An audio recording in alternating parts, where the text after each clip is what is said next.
there's a city in North America that shouldn't exist. Not in the way it does, anyway. It's a place where you can start your morning with a croissant and a cafe au lait, switch to English mid conversation without anyone batting an eye, hop on a metro that rivals anything in Europe, and end your night at a diner eating poutine at 3 a.m. while a jazz band plays 2 blocks away. This is Montreal, and it does something no other city on the continent can pull off. I'm not talking about being nice or clean or any of those generic city adjectives. I'm talking about being genuinely, impossibly unique. A place that exists in multiple dimensions at once: European but North American, French but multicultural, historic but forward thinking, gritty but beautiful. And here's the thing: Montreal isn't trying to be anything, it just is. So let's talk about what makes this city different, what makes it special, and what the rest of North America could learn from a place that refuses to fit into any box. Let's start with the most obvious thing: the language.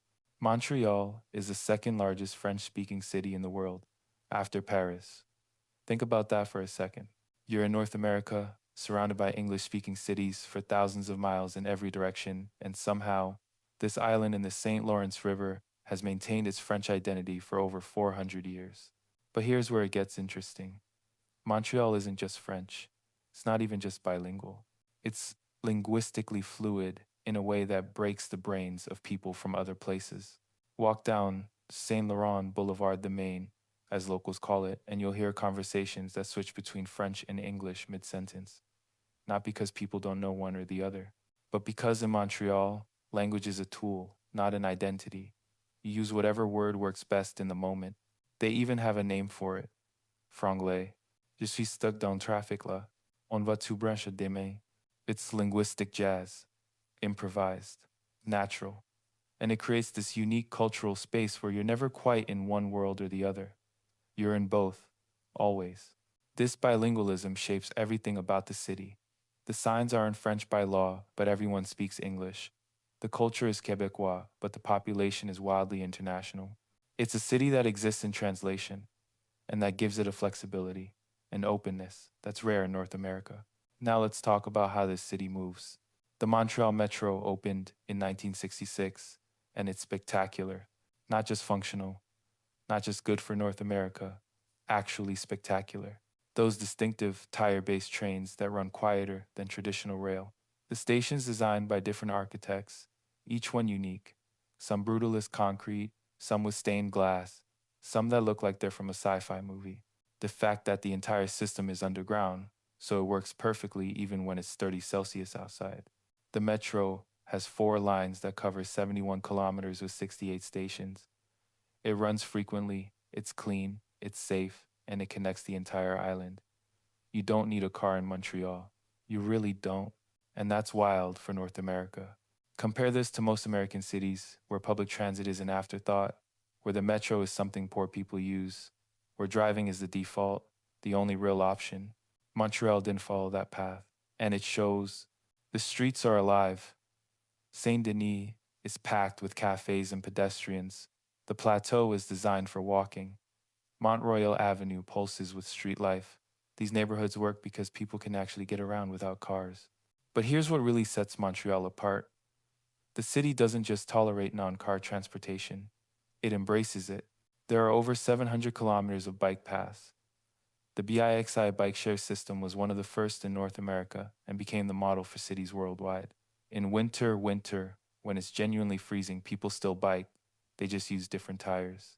And the culture around this is different too. Drivers expect cyclists. Infrastructure is designed for pedestrians. The city feels human scale in a way that most North American cities don't. You know what it feels like? It feels European. And that brings us to the bigger point. Montreal is the most European city in North America, and it's not even close. The architecture tells the story. Old Montreal looks like it was airlifted from Paris: narrow cobblestone streets, 17th and 18th century buildings, church spires rising above the skyline. The Plateau and Mile End have these iconic exterior staircases, wrought iron twisted into art, leading up to apartments with high ceilings and hardwood floors. The city was designed to be walked, to be experienced at human speed. But it's not just aesthetics, it's the pace of life. In most North American cities, Everything is optimized for efficiency. Fast food, drive-throughs, grab and go, time is money, hustle culture. Montreal doesn't operate that way. People sit in cafes for hours, not working on laptops, just sitting, talking, existing. Dinner starts at 8 p.m. and lasts 3 hours. Restaurants don't rush you out. The concept of turning tables feels almost offensive.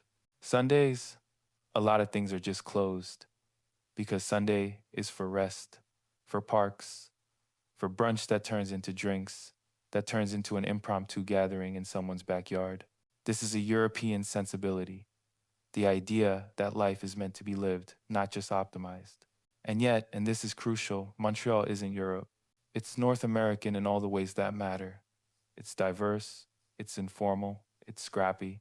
You can wear jeans to a nice restaurant, nobody cares. The social hierarchies are flatter, the culture is more laid back. There's a DIY ethos, underground music venues, pop-up art galleries, community gardens on abandoned lots. Montreal has this ability to take the best of European culture, the walkability, the cafe culture, the emphasis on public space, and combine it with North American energy and diversity. That combination is magic. Let's talk about that diversity for a second. Montreal is a genuine melting pot in a way that feels different from other North American cities. About a third of the population was born outside Canada. You have established communities from Italy, Greece, Portugal, Lebanon, Haiti, Vietnam, and more recently, waves of immigration from North Africa, Latin America, and the Middle East. And here's the thing, these communities don't just coexist, they blend. Little Italy isn't just Italian anymore, it's Italian, Haitian, Moroccan, hipster. Mile End is traditionally Jewish, but it's also home to one of the largest Hasidic communities outside Israel, while simultaneously being the epicenter of Montreal's indie music scene. You can eat Haitian griot at noon, Vietnamese pho at 3 p.m., and Portuguese chicken at midnight, all within a few blocks. The city doesn't have ethnic enclaves that are walled off from each other. It has neighborhoods that flow into each other, where cultures overlap and create something new. And the language situation actually helps this. Because everyone has to navigate between French and English anyway, adding a third or fourth language into the mix doesn't feel that strange. Multilingualism is just part of the texture of the city. This creates a cultural openness, a curiosity, a willingness to try new things and mix different influences. Montreal's music scene is a perfect example. You have indie rock bands singing in French, hip hop artists mixing English and Creole, electronic producers sampling traditional Quebecois folk music, jazz musicians collaborating with oud players. The city has produced Arcade Fire, Leonard Cohen, Grimes, Kaytranada. These artists all sound completely different, but they share that Montreal quality. A willingness to cross boundaries and create something that doesn't fit neatly into categories. Now, let's address the elephant in the room. Montreal is kind of a mess. The roads are notoriously bad. There's always construction. The city is literally built on an island with freeze-thaw cycles that destroy infrastructure, and half the time it feels like the entire place is held together with duct tape and good intentions. The winters are brutal, like genuinely punishing -30 with wind chill. Snow that doesn't melt for months. The kind of cold that makes you question your life choices. The provincial politics can be exhausting. The language laws are contentious. The Quebec independence movement still simmers. There are real tensions between Anglophones, Francophones, and Allophones. And economically, Montreal has struggled. It's not a wealthy city compared to Toronto or Vancouver. Brain drain is real, lots of young people leave for better job prospects elsewhere. Salaries are lower, taxes are higher. But here's what's beautiful about all that. Montreal doesn't succeed despite these challenges. It succeeds because of them. The affordable rents relative to other major cities mean artists can actually afford to live and create here. The high taxes fund incredible public services, cheap university, good healthcare, those bike paths, and metro systems. The winters force people together. You develop a resilience, a sense of humor, a communal spirit. When it's sturdy outside, you learn to appreciate the small things. A warm cafe, a good conversation, the way the city looks when fresh snow covers everything. The cultural tensions create a city that can't take itself too seriously. Montreal is self-aware enough to know it's a bit ridiculous, a French-speaking city in North America, trying to be cosmopolitan while also being deeply provincial, progressive but with conservative roots. That tension is generative.